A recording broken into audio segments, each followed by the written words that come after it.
concur. But let's do hit on like Embiid's monster game, man. He definitely had a game. This dude Monster. scored 59. 59. And the game before that, he scored like 40 something, if I believe. Yeah, 42 over the Hawks in the previous game. Embiid declared that he's going to do whatever it takes to lead his team to victories, and I'm seeing it right now. Really, Monster. 24 hours later, 24 hours later from what he did to the Hawks, put 59 on the Jazz, which is a top team, by the way, defensively. Jazz. Jazz are a good team, a good team.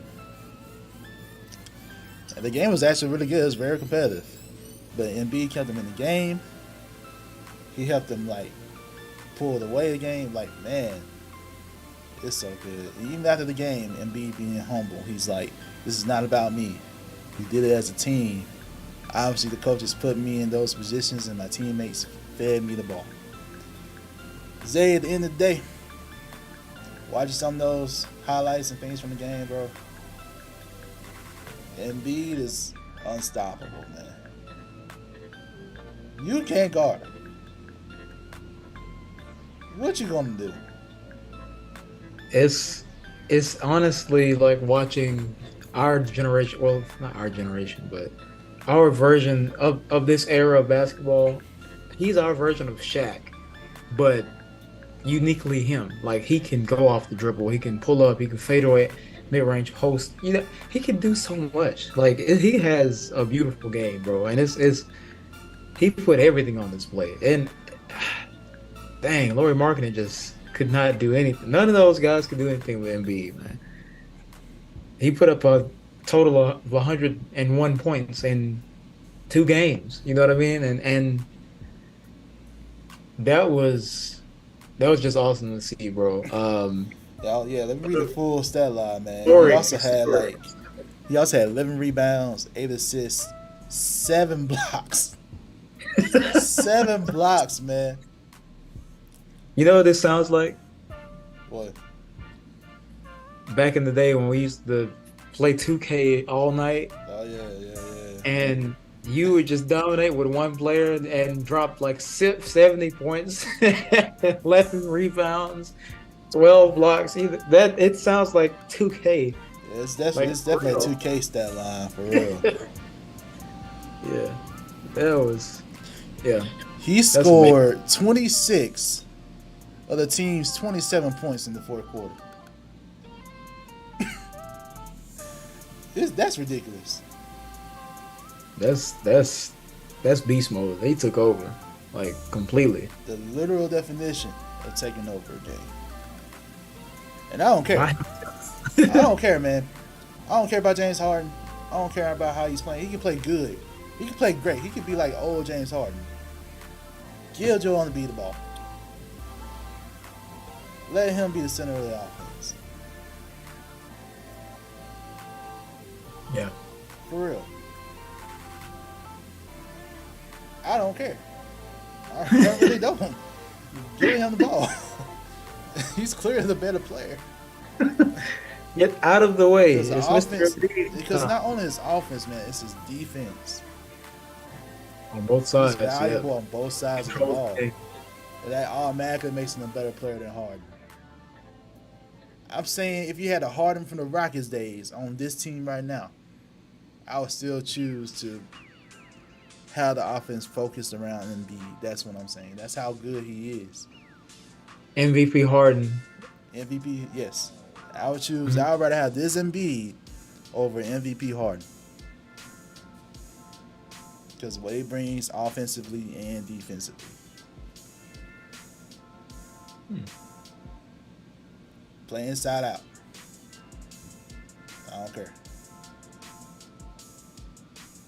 I mean, pick and roll. Shoot. Go ahead. James Harden be the master of pick and roll. You choose. If they're playing off, go ahead and do your 3, whatever. And drive. That'll be deadly if it was MVP Harden, but still. I mean, the guy is just like unstoppable. There's nothing you can do. It's just like, all right, Joel's gonna, all right, he's gonna take me on down on the block. He's gonna, he's gonna face up. Oh, he'll, take a couple dribbles, and he has a good handle for a big.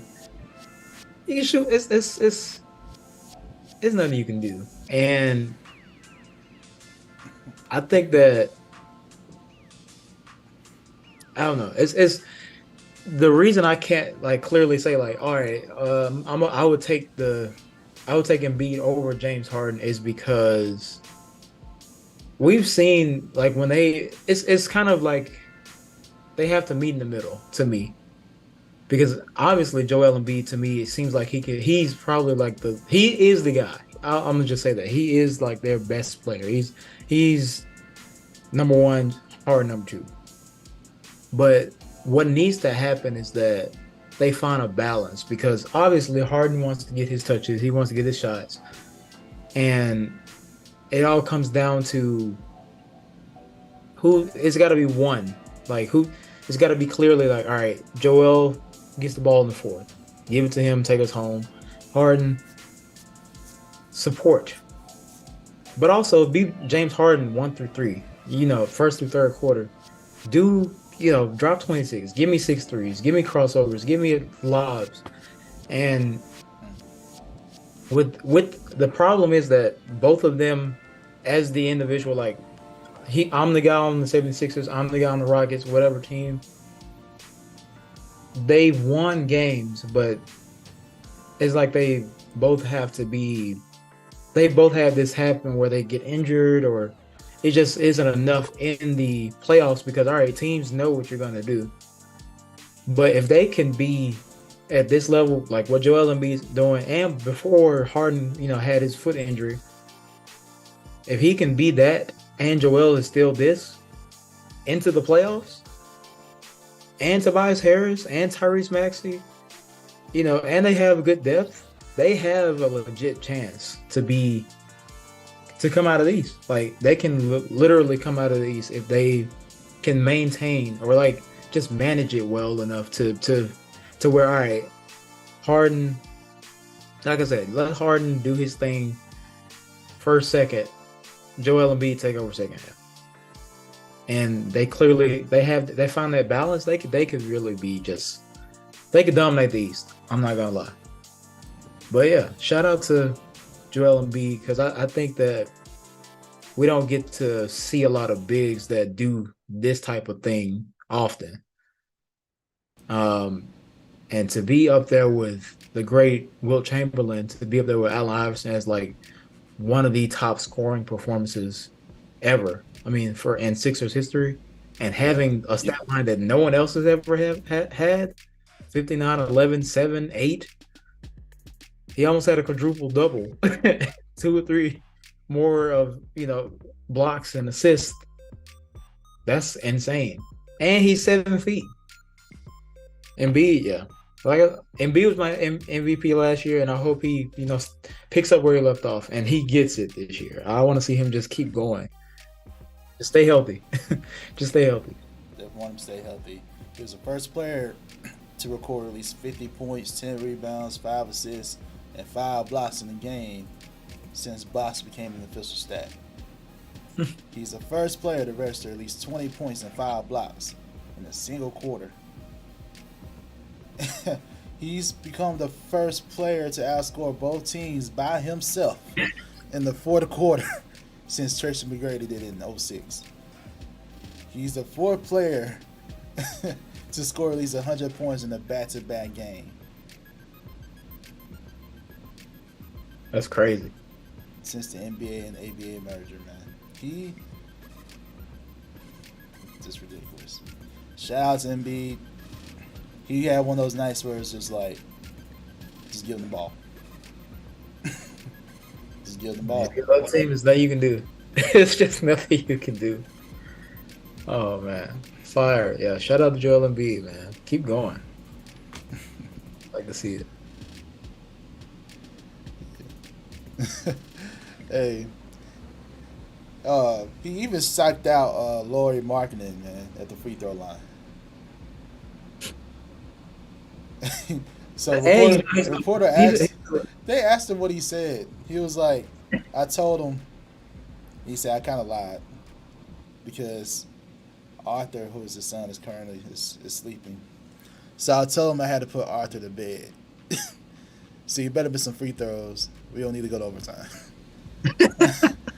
And he said, and B said I did lie because Arthur, he goes to bed every single day at 7:30.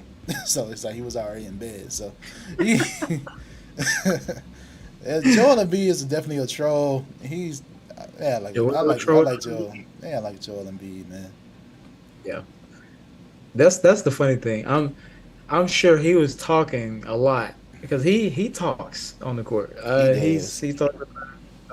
Yeah, that's funny. He had to put his don't make these free throws. I gotta go home. I gotta put the kid to bed. You know, that's coming from him. It's just like you can't even be like mad at it. It's just like all right. I I would tip my hat to that. All right, that was funny. That was good.